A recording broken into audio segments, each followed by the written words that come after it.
Зохиолч Сармангийн Амина. Нулимстай бууз. Өгүүлэг. Би Оонын эвэр шиг эхээс хоёулахнаа. Эгч маань надаас 8 хаврын өмнө хорвоод мэндэлжээ. Багаасаа эцгийн хайр мэдрэлгүй эгч бидэн хоёр ээжтэйгээ амьдарч өсч торинсон доо. Аймгийн баг сургуулийн 3 дугаар ангид ордог жил эгч хот руу сургуульд явсан. Хотод дотуур байранд амьдарч хичээлдээ яваад л би ээждээ тусалж гэр орны ажлаа хамжилтсаар хэдийн олон жил өнгөрсөөч.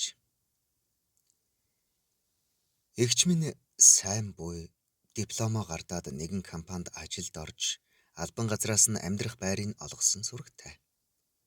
Хаяа ээжид хэдэн бор юм явуулнаа. Харин хүнтэй суусан сураг үгүй. Ээж хаяа нэг гайгүй хүнтэй нийлвэл аштай юу гэд өглөн. Би аймгийн 10 жил төгсөөд багшийн дээд сургууль тэнцээд хотод ирлээ. Эгч хөөхөн тогтжээ. Бөөн бэлэн юм дээр ирчихсэн жаргалтай. Харин ээжийн үгээр тагнуул хийтэл эгчийг эргүүлж тойруулж өгөх хүн алгаа. Ээжийн үглэхээс арайг салсан чинь эгч залгачхав. Орох гарах бүгдийг цагд нь нэг өдөр эгчтэй хэрэлдлээ. Та арай дэндүү. Би ямар жаахан хүүхд юм уу? Товт загнаад ерөөсөө цуг амьдрч чадахгүй. Оюутны дотор байранд орлоо. Тэр нэг хар юм авчираад сайхан амьдрахгүй юу? Миний хэрэг ямар хамаатай юм? Гэдэл бууж гарваа. Чи хотынхныг мэдэхгүй байна. Орой үж ганцаар явхад осолтой санаа зовсондоо л үглэлээ. Хамаг имий чинь бэлдэж байна. Өөр яах гэв? Тэр дотор байранд ор. Над ямар хамаатай юм? Гэд бас л буув. Би хамаг имаа хамж аваад л ангийнхаа туяагинд очиж ээждээ эгчийг баахан ховлож мөнгө явуул гэж нэг орилж нөгөө эгчид дургүй хүрч туяатаа баахан эгчийг мууллоо. Маргааш нь оюутны дотор байранд орчихлоо. Нэг хэсэг эгчтэй уулзахгүйгээд дугаараа хараад дуудлагыг таслаад л явв. Иймэрхүү байдалтай 2 сар өнгөрлөө. Ээжийн өгсөн мөнгөч дуусна, дахиад нэхнэ. Ээж эгчийн өгсөн мөнгийг надад явуулаад буйг би мэдж байсан л да. Нэг өдөр утсаар танихгүй нэг хүн эгчийн нэрийг хэлээд эмнэлэгт хэвтсэнийг дуулгав. Өвдсөн юм уу гэж намайг ширүүхэн асуухад бөөрийн дутагталд орсон гэлээ.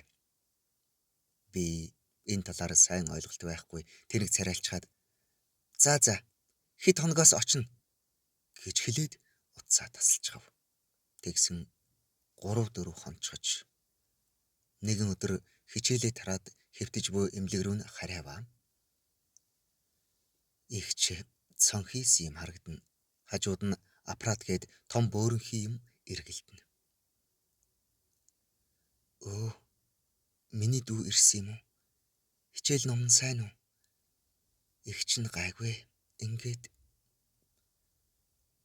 одоо миний дүү тэр дотор байрнаасаа гар гэртээ ир.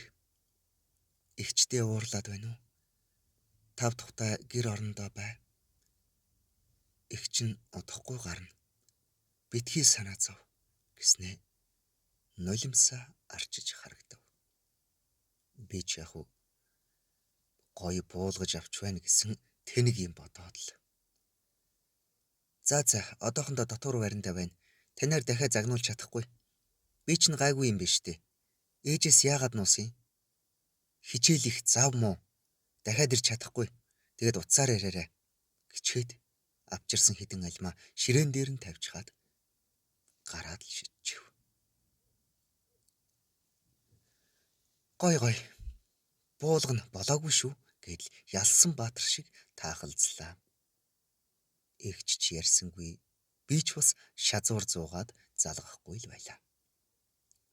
2-7 хоног өнгөрлөө.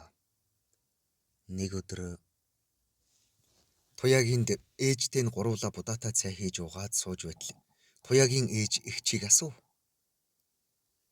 Нэг их цагтсан үглээ ядаргаатай намайг гэртээ иргэсэн. Би очихгүй. Ямар шоронд байгаа биш. Өөрний ядаргаа гэсэн эмнэлэг твцсэн нэг очсон. Одоо ч бараг ядаргаа нь гараад эмнэлгээс гарсан байх уу гэдэл бурж өгвөө. Ээж нь юун бөөрний ядаргаа гэж асуухаар нь би үгүй нэг том аппарат эргэж л байна лээ гэсэн чинь чи яасан мал шиг охин бэ? Их чинь бөөрний дутагдлаар орсон байна. Өхүүлдэг өвчин. Миний хань бөөрний дутагдлаар өөгд болсон юм. Овоо гайгүй охин юм уу гэсэн усан толгойтой амтан байна. Аль эмнэлэгт хэвтэв гэл хаягийн мэдвүтээ намайг чирээд харайлгав. Замдаа үглээд л загнаад л. Гинт өхлийн өвчин гэсэн чинь би ч бас айчихваа. Их чигээ буулгаж авахаар санаархсан чинь бурхны орон руу хээв нэг илгээч гэж буу юм шүү гэд дүнхүү толгойд дараалан далайлт бууваа. Нэг л мэдхэд Туяагийн ээжд угзруулсаар эмнэлэгт ирсэн байв. Тасагт нь орсон байсангүй дотор пал хийгээд л явчихлаа. Эмчийн өрөөрөө өөрийн мэдлгүй гүйв. Би нэлээд сул гарсан. Гадаадад эмчлүүлвэл сайн. Би удаан удаж болохгүй дүүм нь ирэх ёстой. Ирвэл сэрэгэрээ гэдэл совилогчдод захидаг байсан залуухан сайхан бүсгүй. Би л тэр дүүгийг хараагүй гэлээ. Дотор манраад толгой эргээд. Туяагийн ээж аюултай өвчин. Их чигээ харж ханд. Чам шиг тэнэг хүүхдүүд тэр сайн игчийн хайрыг мэдэрч чадахгүй. Үхсний чинь буулгаж авах. Одоо харь очоод юу болсноо хэл гэдэл намайг бараг хөөлөв. Би ч шууд такси бариад нэг л мэдхэд хаалганыхаа өмнө ирчихсэн зогсож байв. Харин хаалга онгорхой. Дотор чичрээд аяархан түлхээд орлоо. Ана гэд дуудав. Тагч шиг. Гэр жаахан эмх замбраагүй байлаа. Нэг мэдсэн коридорынхаа ханыг налчихсан сууж байв. Хүүе, миний хөөрхөн дүү ирчихсэн юм уу гэд эгчийн дуу сонсогдох шиг. Сочоод хартал. Эгч инээгээ зогсож байна. Ямар их санаваа. Миний дүүгийн хичээл сайн уу? Эгчийнхэнд би сайн. Гэр орноо эмхэлж чадаагүй л суун. Дүүгээ ирж явааг нь цонхоор харсандаа эгч нь баярлаад дүүдээ амттан авах гэж яарч гарахтаа хаалгаа онгорхоо орхичож гэснээ тэврээд намайг үнсэв. Би гөлийгүүд дуугарч чаддгүй. Эгч нь мэдсэн юм шиг өчигдөр хідэн бууз хийсэ. Гялс жигнэт хий гэж байна. Өчигдөр эгч минь дүүдээ бууз чимхэж байж. Харин би эгчигээ буулгаж авах тухай бодож сууж. Хөрхий. Хийдэмэл.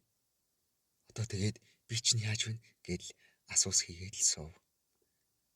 Энэ үед л би өөрийнхөө хичнээн тэнгийг ухаарсан юм. Сайхан халуун бууз гарлаа. Эд миний дүү хичээл ном гээд ядарсан байлгүй. Сайн идээд ав. Дараа нь анаа дүү хоёрт их яриа би гэв. Эгчийн нүднээс дүүгээ хайрлсан тэр хайрын элчин мунхаг миний царайг халуун дүүгтэл төөнж байв. За гэж хэлэнгээ чигээрээ доош тонгоогоод буузаа хазмар аядтал өнөө нулимс минь зүгээр л урсчихсан. Нас нулимстайхаа бүр хутгалдчихав. Буузаа хазаастай, завчиндаа зажлаастай. Энэ нулимстай бууз өнгөрсөн дураараа дулгуй аашинд минь лантуу буулгаж өөрийнхөө тэнгийг гайхаж амаа алгадаж амьдралын чихэр чинжүү ямар ялгаатайг амтлуулсан юм та. Намрын сайхан налгар өдөр хичээлийн завсралгаанаар нэг жавангуудаа эгч рүүгээ залгалаа. Эгч нь одоо эмнэлгээсээ шууд нисэх буудал явж байна. Эмч бүрэн эдгэрсэн гэж хэлсэн. Чи Ямар олон удаа залгаж байцаадгийм бэ? Хартай нөхөр шиг. Ингээд би чиний дүү юу? Аа? Гэдэл эрүүл хүний дуу хоолойгоор тас тас хөхрөв. Ямар сайхан сонсгдсон гэж. Хайртай эгчийн минь хөөхөн инээд. Ганц сарын хугацаанд ямар их санавтаа. Өдөрт хэдэн ч удаа залгаж байцаалтав. Миний эгч сайн ажилтан болохоор компанийн удирдлага эрүүл мэндийн асуудалд нь хандвар туслаад эгч минь эрүүл бөөртэй инх сарвал эх орондоо Францаас нисэн ирж байна энэ. Оонын эвэр шиг гэх үгийг одоо л ойлгож байна. Оройтойгүй шүү гэмшил минь ухаарч байна. Ээжийн энтэй эгч гэдэг аавгаа гэж бодон эгчтэй час хийсэн сайхан бууз идүүлэх гээд бэлдэж зогсно. Гэхдээ энэ буузанд эгчийгээ хайрлсан ээжийн энтэй ижил тэр хайрын нулимс хэдийн тусалсаар бүр уйлчхав. Тэгээд бууз идэх тоолонд уйрал ухаарлын нулимсаар хачирлахад надад таатай санагдсан юм. Ядгийн үний юм чинь. Ээж маань аймгаас гарсан. Орой ирнэ. Саяхан л анаа руу ярьсан.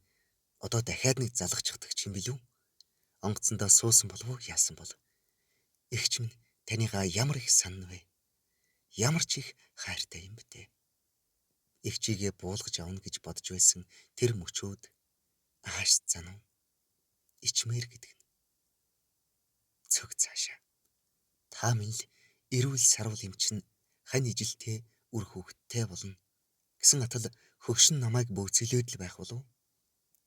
Оонын эвэр шиг хоёул юм чинь орчлонд жаргасан ч зовсон ч хоёр биенээ бөөцөөлж хайрлсаар замлинг барнаа хайртай эгч минь. Хормой доод л шуударчхад ёстой алцахгүй шүү те.